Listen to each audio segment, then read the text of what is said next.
Ce mini-documentaire sur l'affaire des poisons vous est présenté par Daniel, Aloïs, Louise et Nathanaël. Le scandale des poisons était une affaire judiciaire qui a secoué la France au XVIIe siècle.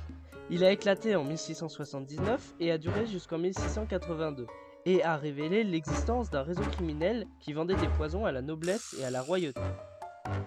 L'affaire a commencé lorsque la marquise de Brinvilliers, Marie-Madeleine d'Aubray, a été arrêtée pour avoir empoisonné son père et ses deux frères, afin d'hériter de leur fortune.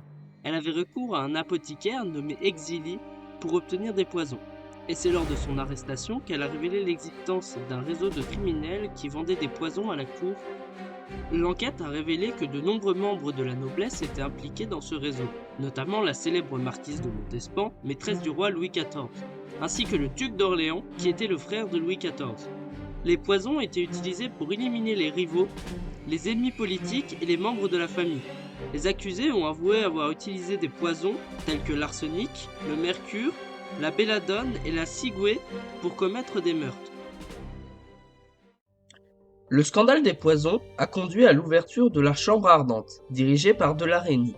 Cela va aboutir à l'arrestation de plus de 400 personnes et à l'exécution de 36 d'entre elles. De nombreux autres ont été emprisonnés ou exilés et la réputation de la noblesse française a été gravement ternie.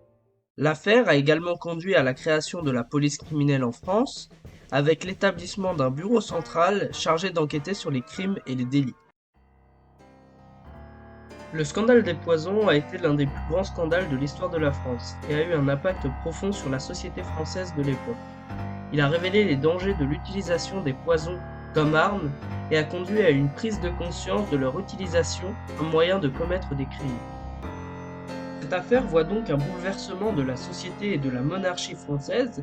Cependant, ce scandale a aussi remis en question la place du roi, qui à l'époque possédait tous les pouvoirs, aussi bien exécutifs que législatifs ou judiciaires, ce qui donne un système absolutiste, système où un homme contrôle tout.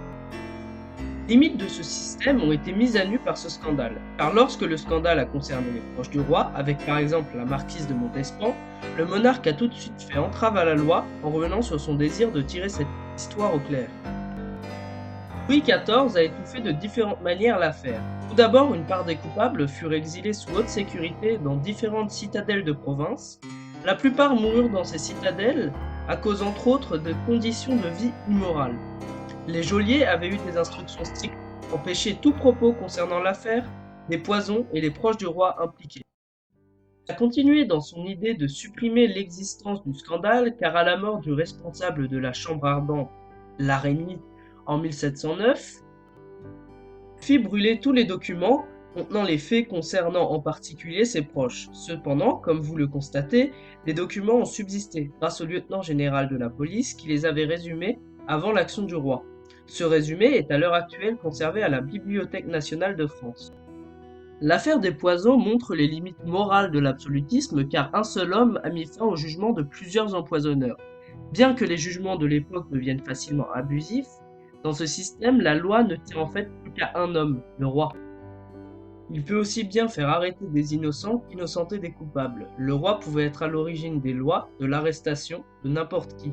Mais en plus de tout cela, il pouvait aussi être celui qui donne le jugement. Le roi peut donc intervenir à chaque étape d'une affaire, aussi bien en positif qu'en négatif, comme pour l'affaire des poisons. Il peut à la fois créer la loi, instiguer l'arrestation et être à l'origine du jugement.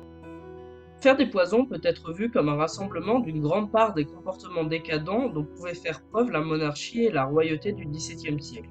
Une époque où l'opposition est impossible, car si le roi veut que quelqu'un soit coupable, alors il le sera.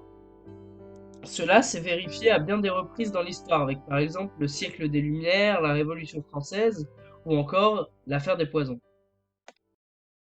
Merci de votre visionnage de ce mini-documentaire sur l'affaire des poisons.